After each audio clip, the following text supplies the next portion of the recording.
Hola a tothom. Gràcies per venir. Sóc el Lòrax, dels arbres defensor. I us vinc a explicar una història que Déu-n'hi-do. El que ara veureu els que sou aquí va passar de debò, creieu-me a mi. Però en aquesta història hi ha molt més del que es veu. Pareu i atenció, no sigui que us perdeu. Som ara a Thneedville, un lloc ben curiós.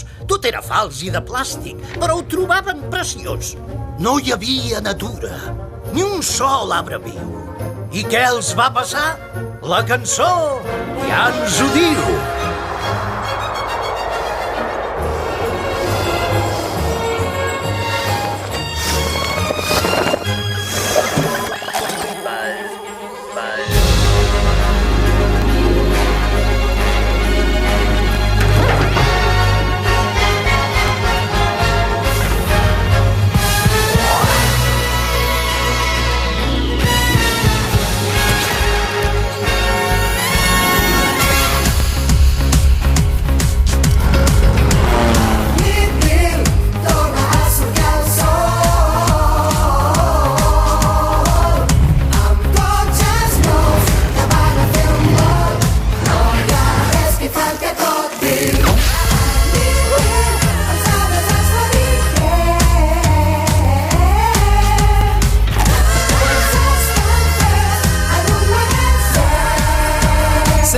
Per cada un ens gastem